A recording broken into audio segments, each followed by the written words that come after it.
Olá pessoal, de volta com mais um vídeo da série Neuroaprendizagem, onde hoje eu, professor Wilson Cândido, estarei conversando com vocês sobre um quadro diagnóstico muito particular e que chama muita atenção pela sua manifestação sintomática, né?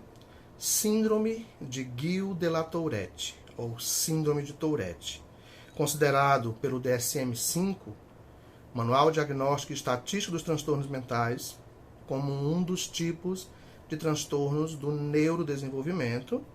Está dentro de uma condição chamada transtornos motores e especialmente dentro de um quadro desses transtornos motores chamados de transtornos de tics. Isso mesmo, uma manifestação de movimentos ou emissão de sons súbitos, rápidos, recorrentes, sem ritmos e apresentando um padrão estereotipado, ou seja, a repetição de forma padronizada e recorrente. Eles são vivenciados por quem apresenta como irresistíveis, a pessoa não consegue segurar, não consegue controlar. São os movimentos anormais mais comuns em muitas crianças, né? Ocorrem em ataques e com curtos intervalos entre uma crise de tics e outro. Classificado de acordo com o tipo, com o número de tics, com a duração e a intensidade dos tics, com a frequência, a localização corporal e o grau de comprometimento que pode trazer para a pessoa que apresenta. A síndrome de Guillain-Barré foi descoberta por Guillain-Barré, por isso levou o nome em homenagem ao seu descobridor.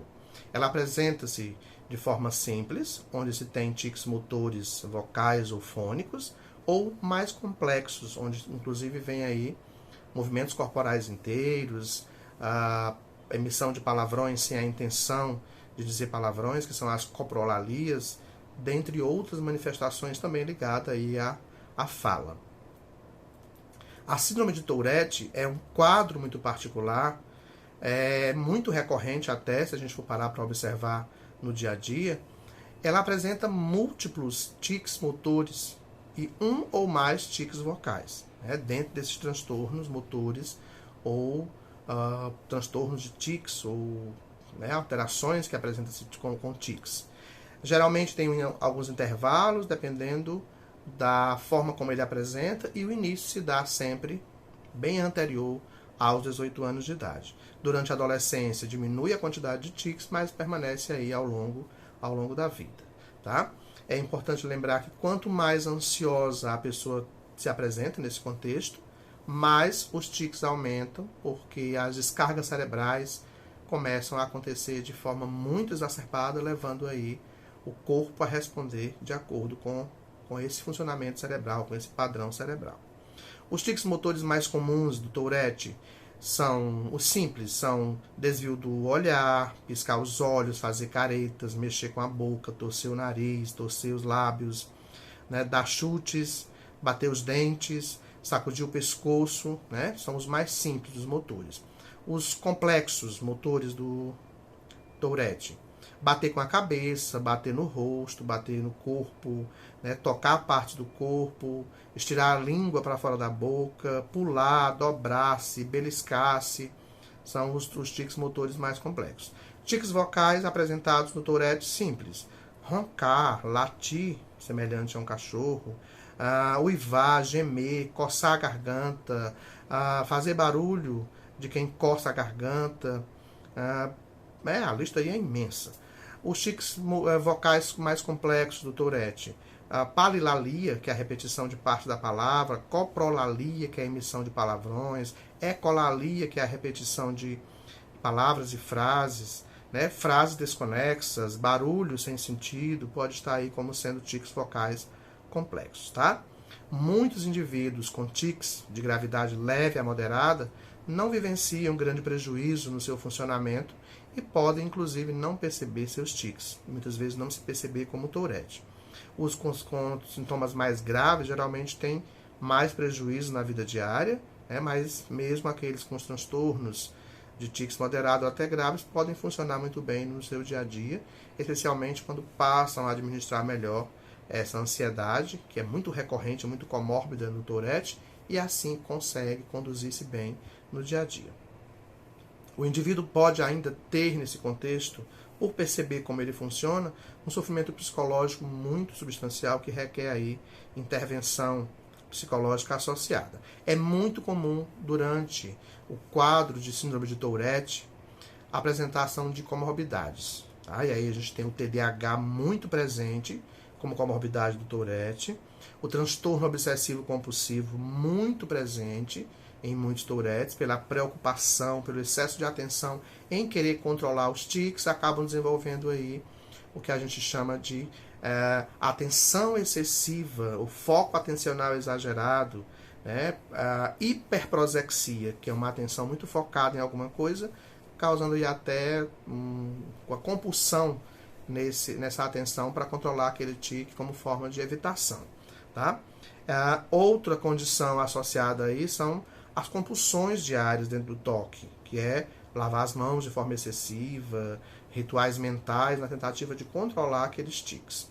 O TDAH, como já citamos, é muito presente e também é muito presente enquanto comorbidade no Tourette, há uma certa labilidade emocional ou instabilidade emocional, mudanças de humor, né, impulsividade ou até rompante de agressividade. Alterações do sono podem estar presentes em alguns casos e no contexto escolar nós temos aí problemas no aprendizado, especialmente em crianças e adolescentes, né, com Tourette. Cerca de 36% pode estar aí com dificuldades voltadas ao aprendizado em função do Tourette, que não permite, que não auxilia nesse processo de atenção e concentração para a atividade diária. Quais são as causas do Tourette? Bom, até o momento se tem a possibilidade de explicação como um fator de origem neuroquímica, né?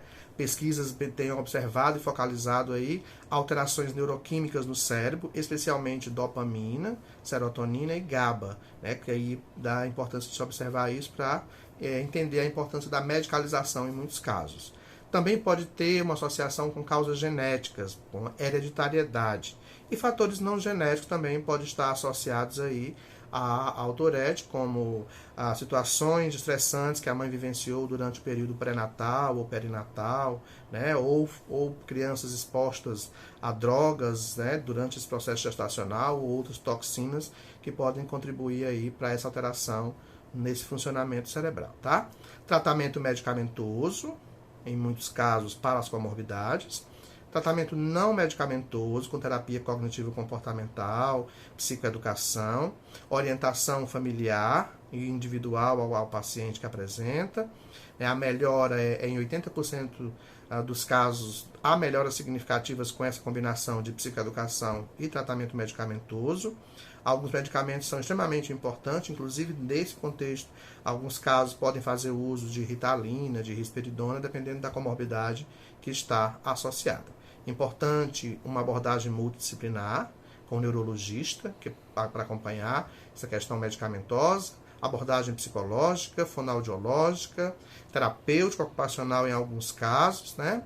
Atividades psicomotoras são muito bem-vindas para trabalhar algumas questões no Tourette, e o movimento de inclusão escolar, que requer aí professores conscientes de seu papel e entendendo que ali existe uma pessoa que apresenta uma particularidade muito singular que requer um olhar de acolhimento, tá? Um olhar de entendimento para que não aconteça aí a desistência ou abandono escolar em função das dificuldades que são muito recorrentes nesse sujeito. É importante lembrar disso, né? A inclusão não se faz apenas com acessibilidade física, mas com atitude. É a mais difícil de se acontecer, é a questão da acessibilidade atitudinal. Por isso que é importante que a gente tenha consciência do papel que a gente representa aí nesse contexto, tá?